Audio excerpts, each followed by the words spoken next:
लेकीला 3 एकरवरती तिच्या आईवडिलांनी डॉक्टर केलेला आहे आणि तिच्या आत्महत्येचे म्हणजे सुसाईड नोटमध्ये म्हणजे हातावरती लिहिलेले उपजिल्हा रुग्णालयातील जे कोणी अधिकारी जबाबदार असतील ते सगळेच्या सगळे याच्यामध्ये आरोपी झाले पाहिजेत।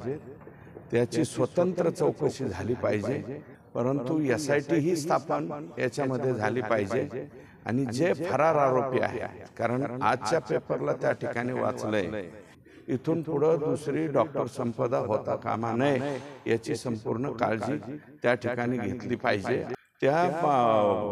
त्यांच्या वडिलाला, संपदाच्या वडिलाला फक्त 3 एकर जमीन आहे, त्याच्यावरती काही सुद्धा नाही। आणि आता isakal.com आहे देशातील नंबर 1 ची मराठी न्यूज वेबसाईट।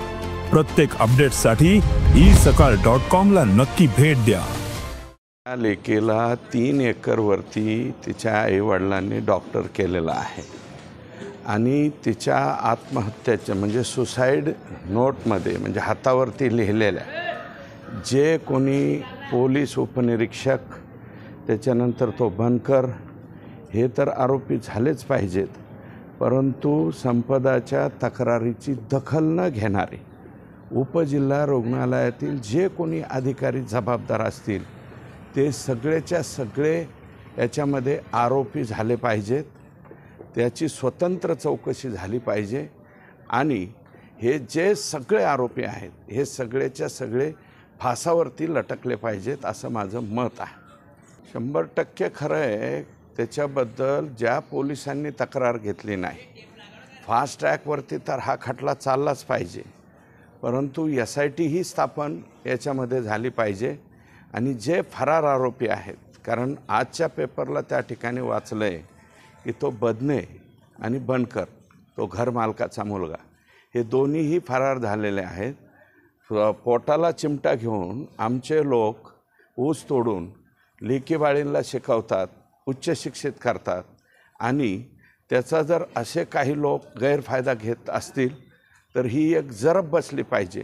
इथून पुढं दुसरी डॉक्टर संपदा होता कामा नये याची संपूर्ण काळजी त्या ठिकाणी घेतली पाहिजे असं माझं मत आहे। हे तर सर्वात दुर्दैव आहे।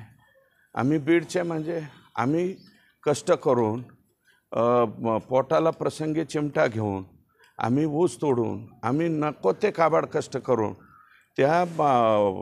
त्यांच्या वडिलाला, संपदाच्या वडिलाला फक्त 3 एकर जमीन आहे, त्याच्यावरती काही सुद्धा नाही आणि इतक्या वाईट परिस्थितीमध्ये आम्ही मुलं बाळं शिकवतो आणि शिकवल्याच्या नंतर जर बीडची म्हणून कोणी हिणावत असेल तर ते सगळ्यात मोठं दुर्दैव आहे।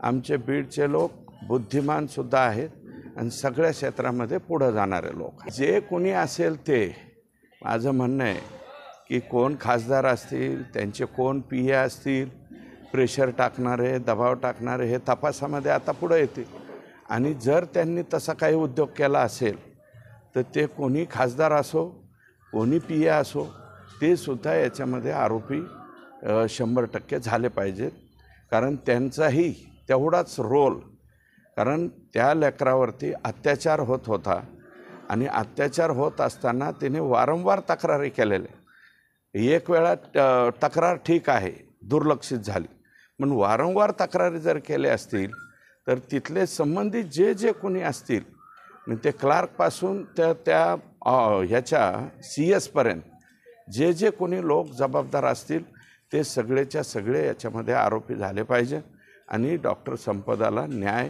त्या ठिकाणी मिळालाच पाहिजे आणि आम्ही 100% संपदाच्या बाजूने त्या ठिकाणी उभं राहू। महाराष्ट्रातील सर्व बातम्यांचे विश्वासार्ह व्यासपीठ, सकाळच्या सर्व सोशल मीडिया प्लॅटफॉर्मला लाईक, फॉलो आणि सबस्क्राईब करा। तसंच सर्व नोटिफिकेशनसाठी बेल आयकॉन प्रेस करायला विसरू नका।